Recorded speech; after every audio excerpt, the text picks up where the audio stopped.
She was found on a studio tour when she was 19 years old and became famous quickly. By the time she was 32, she was no longer alive. Hollywood's biggest secret is the story of Pamela Tiffin's rise and fall. It's a story of betrayal, stolen photos, and the real reason she turned down Warren Buffett. She could have been bigger than in Margaret, but a single Playboy issue changed everything. Now, 60 years later, the truth is finally coming out about why one of Hollywood's biggest stars disappeared and who wanted her gone. She was born in Oklahoma City, Oklahoma, on October 13, 1942. Her father, Danley Wa, was an engineer with Polish roots, and her mother, Grace Irene Tiffany Wayno, was from Britain. This unusual mix of features made Pamela beautiful, and it made her unforgettable. Her childhood in Oklahoma was simple until she was young and her family moved to Chicago. That move changed everything. As a child in Chicago, Pamela was smart and interested in learning. She joined the Latin Club and the Debate Club and was always ready to try new things. But her looks were what really made her stand out. People took notice of her even when she was only 13. She started modeling at that age, not just for fun, but to save money for college. She had no idea that this small step would lead to something much bigger when she was a youngster living in Oakwood, Illinois. She started modeling when she was in high school. Photographers saw something special in her. Her features were delicate yet strong, making her perfect for the camera. When she was 18, she did something that most models could only dream of. She made it to the cover of Vogue magazine. That cover changed everything. It wasn't just a pretty picture, it was proof that she was one of the best fashion models in New York City. By the late 1950s and early 1960s, she was making up to $1,500 per week, which was a fortune for a young model at the time. She wasn't just in magazines, she also became the face of major advertising campaigns. One of the most famous was a Larry ad shot by Bert Stern for the New York Times magazine. She was one of the most sought-after models of her time because she could shine in both high fashion and commercial work. She and her mother moved to New York City, where Pamela enrolled at Hunter College in hopes of balancing her growing modeling career with school. But modeling took more and more of her time, and she soon had to make a choice. The opportunities were too big to pass up, so she quit college to focus on modeling full-time. Even though she never finished school, her career let her travel the world and learn in ways she never thought possible. Then, on a Thanksgiving trip to Los Angeles with her mother, Pamela decided to visit some friends and they took a tour of the Paramount Pictures lot just for fun. That visit turned into a moment that changed her life forever. Halby Wallace, a famous producer, saw her and thought she had what it took to be a star. He asked her to do a screen test and was sure she would do well. Pamela had never planned to be an actress, but when she went in front of the camera, everything clicked. Wallace was so impressed that he cast her in Summer and Smoke. 1961, a big-budget movie based on a Tennessee Williams play. It cost $4 million, which is about $42 million today, and was directed by Peter Glenville. Geraldine Paget and Lawrence Harvey Tiffin played Nellie Yule, a lively young woman who was the opposite of the film's quiet main character, Elma Wine Miller. The role was originally meant for Dolores Hart, but after Tiffin's screen test, producer Halby Wallace saw something special in her and gave her the part. She was a newcomer in a cast full of experienced actors, but she held her own. Geraldine Page won a Golden Globe for her role, and Tiffin was nominated for Most Promising Female Newcomer in 1962, joining a group of rising stars that included Jane Fonda and Anne Hathaway. Margaret, her natural charm and ability to bring life to the screen were praised by critics. Hollywood had found someone with the perfect mix of skill and beauty. Her next movie came out quickly. She was chosen by Billy Wilder in 1-2-3-1961, a fast-paced satire about the Cold War starring James Cagney. She played Scarlett Hazeltine, a Southern teen who causes chaos when she secretly marries a communist activist in East Berlin. The movie was shot in real life right before the Berlin Wall was built, which gave its political humor an unexpectedly real-world setting. Tiffin picked the right times to be funny, and her chemistry with Cagney made her act stand out. A director who had worked with some of Hollywood's best actresses, like Marilyn Monroe and Audrey Hepburn, called her the biggest find since Audrey Hepburn. The industry took notice again in 1962, when she was nominated for a Golden Globe for Best Supporting Actress. This made her one of the few stars to get 2 nominations in her first year in Hollywood. Her early success led to a contract with 20th Century Fox. One of her first projects under the deal was State Fair 1962, a musical remake of the When State Fair finally came out. It did poorly at the box office, making only $3.5 million on a budget of $4.5 million. Critics were mixed, but Tiffin's performance was praised as one of the best. She proved she could handle musicals just as well as comedies and dramas. By the mid-1960s, she was one of Hollywood's most admired young actresses, and her beauty and charm made her often compared to Audrey Hepburn. But with that fame came a problem. She started getting cast in fun, light-hearted roles. Tiffin wanted more. In interviews, she talked about how frustrated she was with being typecast. She had already shown that she could play serious roles, but Hollywood kept giving her the same kinds of parts. People still loved her. She had a natural screen presence and brought something special to even the silliest parts.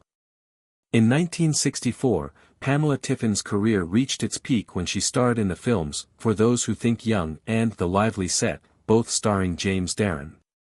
These films were aimed at teenagers and were full of music, romance and fast cars. In For Those Who Think Young, she played Sandy Palmer, a college student who meets a rich playboy. The movie was influenced by pop culture and even used Pepsi's slogan as its title. It had a small budget but still managed to make $4 million.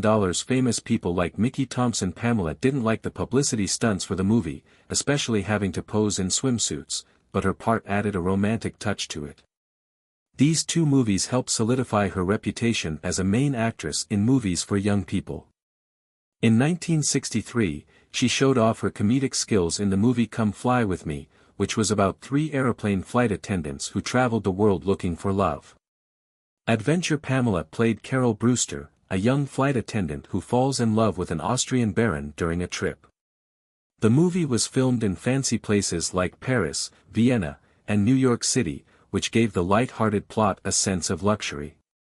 It took 12 weeks of careful planning to capture the sleek, modern look of air travel in the 1960s.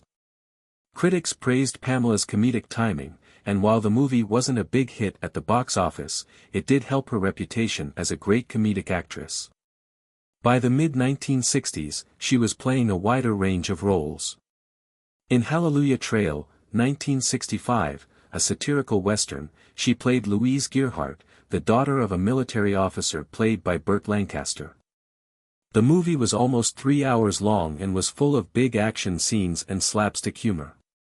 Lancaster's strong presence was balanced by Pamela's youthful energy, which added a new dynamic to the story. In 1966, she played a darker part in the movie Harp, which starred Paul Newman. Based on Ross MacDonald's book of the same name, The Moving Target, the movie was a suspenseful mystery thriller. Pamela played Lauren Ball's character's seductive stepdaughter, Miranda Sampson. Her performance made the story more interesting and showed that she could play more serious parts. Even though she had a growing list of films that weren't comedies or romances, critics still often thought of her as an actress who only worked in light-hearted escape films. This was true even when she was cast with Hollywood legends like Burt Lancaster and Paul Newman. Tom Lanty, Pamela's biographer, said that Hollywood didn't know how to fully use her combination of beauty and comedic skill. She was often cast in young, glamorous roles instead of deeper, more dramatic ones. She also turned down important chances that could have changed her career. Pamela Tiffin had beauty, charm, and talent, but she never reached the heights of Margaret and Raquel Welch because of bad career choices and unplanned scandals. Some of her biggest regrets were turning down roles that could have changed everything. For example, in 1961, producer Halb Wallace offered her the lead female role in Blue Hawaii, where she would have played Mel Duvall, Elvis Presley's love interest. It was a huge chance. Presley's movies always did well at the box office, and Blue Hawaii made $4.3 million, but Pamela turned it down. Friends like Dolores Hart and director Peter Glenville had told her that Presley's musicals were too predictable and wouldn't help her career, so she said no, and Joan Blackman got the part. Wallace gave her another chance 2 years later. He wanted her to play in Fun in Acapulco with Elvis Presley in 1963, but she turned him down. The part went to Ursula Andress, who used it as a stepping stone to Hollywood fame. Pamela later said she felt bad about both choices after meeting Elvis in person and finding him to be a wonderful guy. She realized she had made a mistake by letting other people affect her choices. Even stranger was that Pamela had no problem starring in light-hearted teen films with lesser-known actors like Pat Boone and James Darren. She had no problem taking on those roles, but she felt Presley's films weren't right for her. Critics later pointed to these choices as reasons why she never became as famous as in Margaret. But her biggest missed opportunity came in 1967, when she was considered for the lead role of Bonnie Parker in Bonnie and Clyde. The movie became a cultural phenomenon, earning 10 Academy Award nominations, making Faye Dunaway a superstar and solidifying Warren Beatty's status as a Hollywood powerhouse. Warren Beatty's reputation as a womanizer made Pamela uncomfortable, and the fact that he was both the lead actor and producer of the movie made her worry about possible conflicts on set. At the time, industry rumors about Beatty's many relationships were everywhere, and Pamela didn't want to be a part of that world, so she turned down the part. It cost her, because the movie was a turning point for Hollywood, pushing the limits with its violence and bold storytelling. If she had taken the part, it could have changed her career, but it went to Faye Dunaway, who became one of the biggest stars of the time. Pamela's choice made it stronger. She was seen as a safe actress while other actresses took chances, so she stayed in her comfort zone. In 1969, a scandal changed everything. In the February issue of Playboy, a photo spread called A Toast to Tiffany came out. The topless photos were taken years ago as part of a private experiment when she was considering a role in the Libertine 1968. The role required her to be naked, so she took test shots to see if she was okay with it. She later decided not to go for the role and trusted a friend to keep the photos private.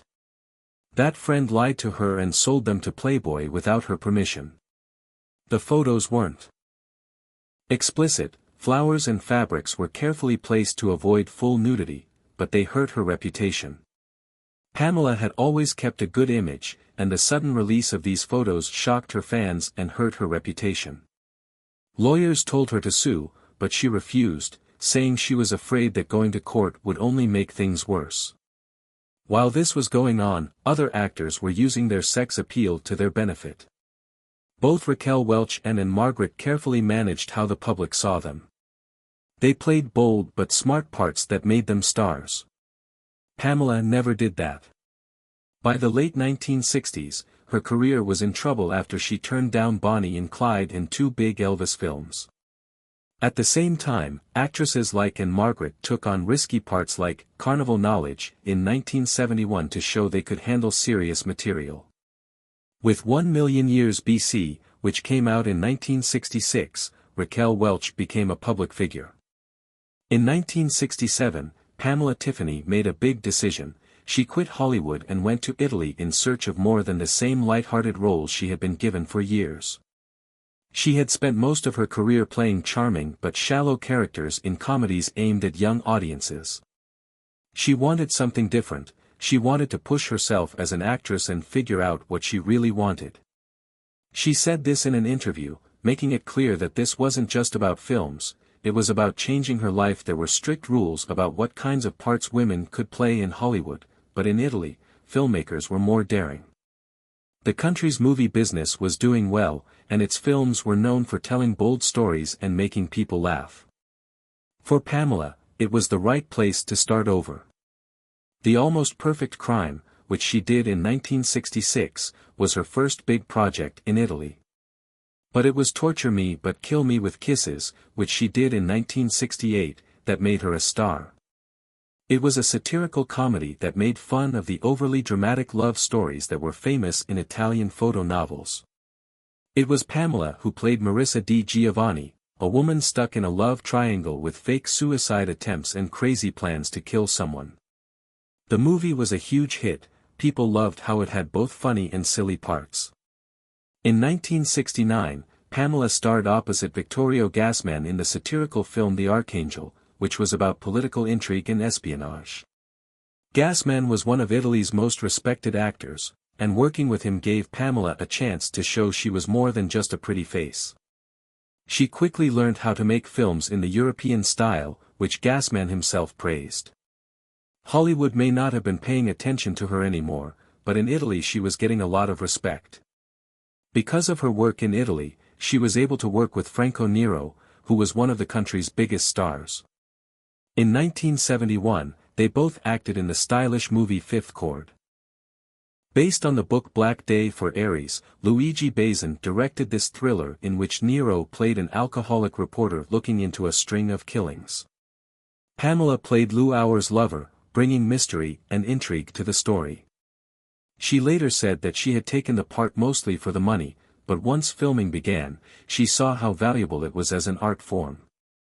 Vittorio Staro's cinematography was stunning, and some scenes even reminded Pamela of her early days as a model, which she noticed on the set 2 years later, in 1973.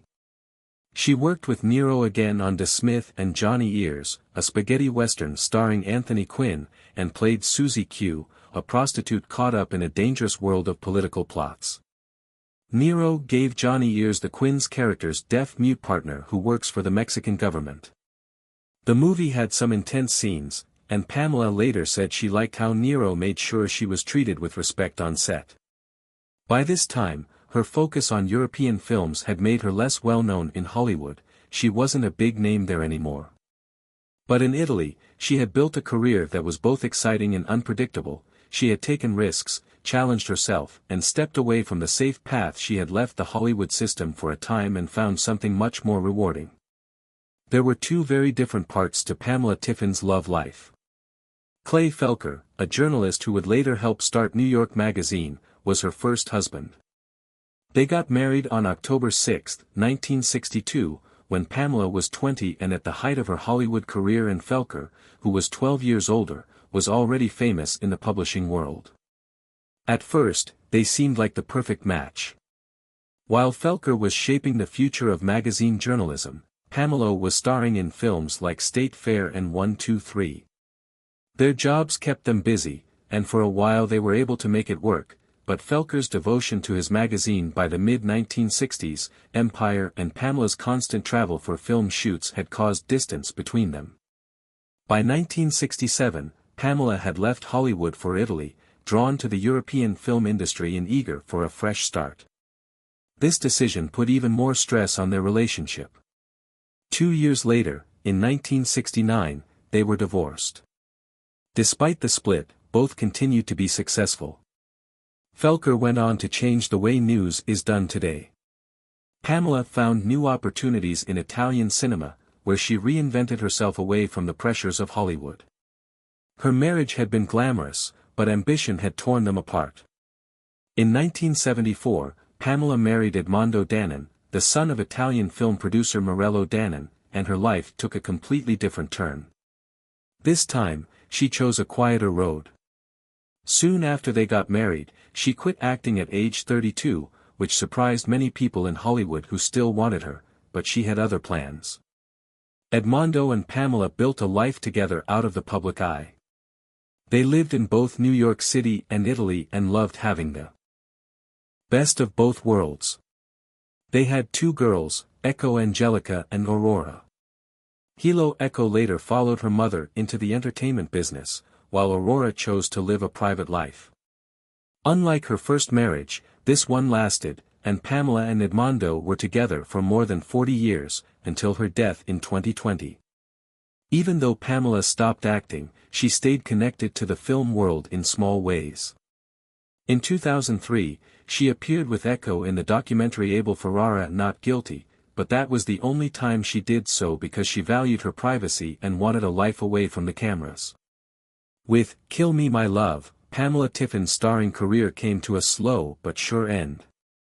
Amore Mio Idi 19773, directed by Vittorio Sinan, the romantic drama starred Farley Granger alongside her. This would be her last film before she retired in 1974. By then she had spent nearly 10 years working in European cinema, mainly in Italy, where she found the creative freedom that Hollywood never fully gave her. But even with more control over her roles, she felt something was missing. Her retirement came shortly after she married Edmondo Dannon, the son of Italian producer Marcello Dannon, known for La Jolie. Marriage played a part in her decision, but it wasn't the only reason. Pamela had grown tired of acting, especially the repetitive roles that no longer interested her. Hollywood had typecast her, and even in Italy, where she had more artistic freedom, she felt uninspired. At just 32 years old, she walked away from a career that had taken her from Hollywood starlet to European ooze actress. Her final Italian films didn't have the same commercial success as her earlier Hollywood projects, but they showed her range. She had moved beyond the light-hearted comedies and romances that made her famous, stepping into darker, more serious roles that reflected the changing tone of European cinema in the 1970s. Fans and critics were shocked when she left the industry, believing she still had untapped potential, but for Pamela the choice was clear. She wanted a different life. Before her full retirement, she made a brief return to American television with The Last of the Power Seekers, 1971, directed by Alan Nur. The political drama focused on corporate power struggles within a wealthy family. The film, originally part of ABC's The Survivor series, starred Ralph Bellamy, with Pamela in a supporting role. This was one of her last projects in the United States before she shifted entirely to European cinema. She may have liked the dramatic tone and ensemble cast because it was different from the romantic and comedic roles she was used to. Even though her performance was praised, she had already decided to stop acting after this. She turned down more roles in Hollywood and on TV, and by 1974 she had quit completely. Instead of chasing more movie roles, she focused on her family and creative pursuits when she wasn't in the public eye. She and Eddie Dannon raised two daughters, Eco Angelica and Aurora Hello Dannon. Being a mother became her top priority, and she gladly accepted it, choosing stability over the unpredictable nature of show business, unlike many actresses who later tried to make a comeback. Pamela never did. She liked her privacy and kept to herself by living a quiet life between New York and Italy, away from Hollywood's attention. She turned down many offers to come back for parts or interviews. She was happy with the life she had chosen, even when film critics and fans wanted to honor her work. Pamela Tiffin spent her last years in Manhattan with her husband Edmondo Dannon. She quit Hollywood in 1974 to focus on her family. Her husband was the son of Italian producer Marcello Dannon, who was best known for La Jolie. They were married for more than 40 years, which is a long time in a world where fame often tears people apart. On December 2, 2020, Pamela died of natural causes while hospitalized in New York City. Her daughter Eco Dannon confirmed the news, saying that Pamela had lived a full and happy life with her family. The Hollywood Reporter and The Wrap both wrote about her death, which sparked new interest in her career. Fans remembered not only her beauty and charm, but also her ability to leave the business on her own terms. She is survived by her husband and two daughters, Eco Angelica and Aurora Hello Dannon. Eco followed her mother's footsteps into show business as an actress and music supervisor, while Aurora chose a private life away from the spotlight. Pamela was a rising star in her younger years, but after she left Hollywood, she often talked about how much she loved being a mother.